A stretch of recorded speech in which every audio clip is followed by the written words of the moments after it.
Breakfast community. It's Dr. Bentham and Dr. Bartlett just hanging out.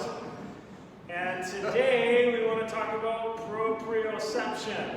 So I just want to applaud you. We've been talking about our MSP program, movement, mobility, strength, stretch, posture, and the other P we're talking about today is proprioception. So we are distant 6 feet apart, and we are wanting to teach you some very important concepts about proprioception. In 2007, I injured my left knee playing hockey, and it was a big blow, tore 70% of my PCL ligament.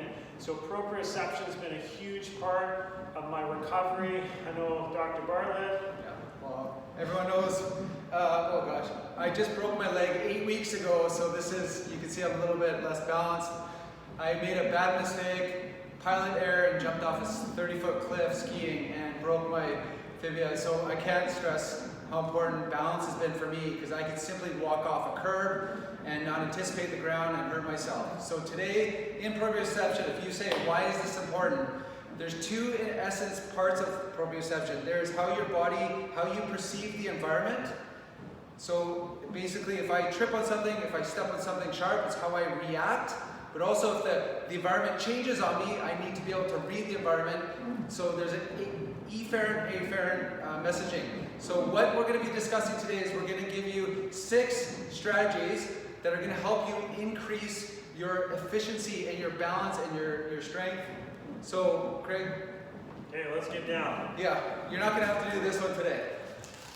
Okay, so number 1, we're going to talk about single leg standing. So we're going to go through two basic protocols, and then a couple intermediate and a couple advanced. So if you're at home and you're listening to this and you are maybe struggling with pain or already struggling with your balance, this is the first one we want you to start with, which is single leg. I don't know if you can see my foot in here. I'm going to just push that ball over here. Maybe I'll push it that way.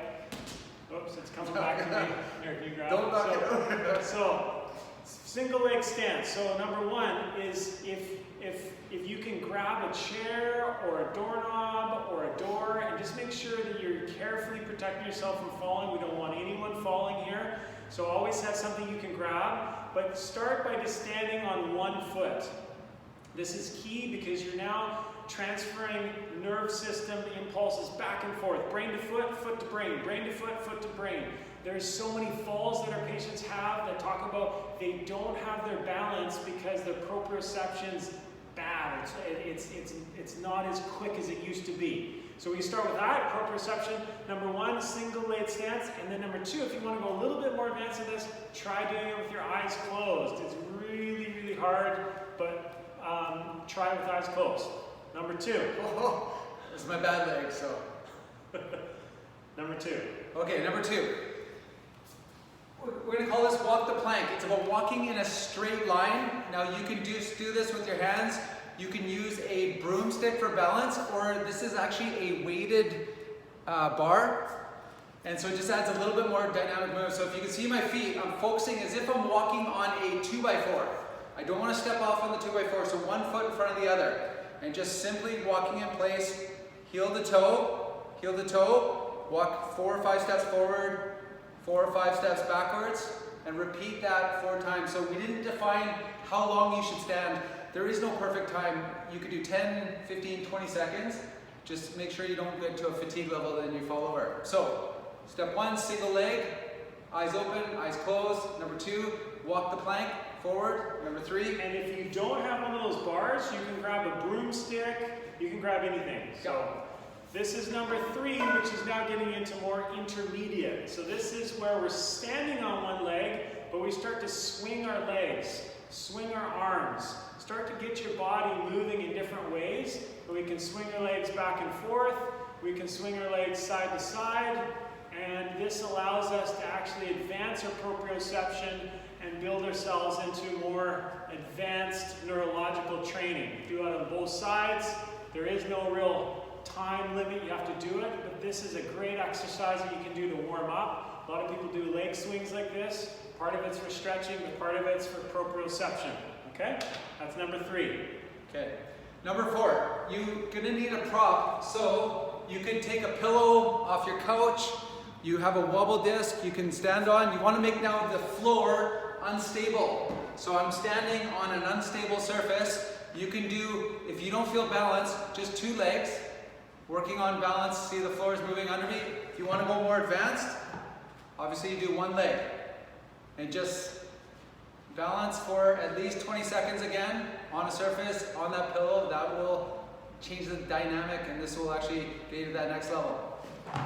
Number 5. Number 5. Now we're getting into a bit more advanced. We need to make sure that A, you're not in a lot of pain for trying this, that you have a certain amount of athletic strength. We are going to go into a 1-legged stance again, but this time we're going to go in and challenge yourself into a 1-legged squat. So we're going to go down into 1 leg, like this, all the way down, all the way up. We can do that with your leg back, or we can try it with your leg forward, like this, and that can be done on both sides. Excellent exercise for any athlete to be training on single leg squats, both forward and backwards. Great for balance, great for proprioception, great for athletes. Okay, last one, number 6. This is an advanced movement. We're going to add lateral stress now. So if you've ever seen a skater or you've been skating before, we're going to go side to side, but it's about jumping nice and easy and just landing. More advanced as you go further out. But don't let your foot touch the ground. And if you want to add a bit more dynamic movement into it, go down into a slight squat, jump over, bring your leg over, hold the balance. And that's number 6. So now you've got the 6 proprioception exercises that fit in the MSP program. So there's 2 M's, 2 S's, 2 P's now. Okay, everyone, listen, we've got a lot of great feedback from all of you. We just want to applaud you for being involved, doing MSP, doing your part, and staying healthy and fit. Our slogan right now is there's never been a better time and more important time to be fit in life. So let's stay strong. Please watch the MindFit exercises that we're giving out on Mondays, the NutriFit exercises we're giving out on Wednesdays, and the Get Fit and Spine Fit work that we're doing on Fridays. So adios to all of you. We appreciate you, and we'll see you soon. One more thing. We just want to actually announce the winners of this week's challenge for the Village Box. And we want to congratulate Lorraine White. You are the winner of this week. 7 times this week, so you had 7 entries. Congratulations. And we'll personally message you on how to get that box to you. So everyone have a good, safe week. Take care. Keep your distance.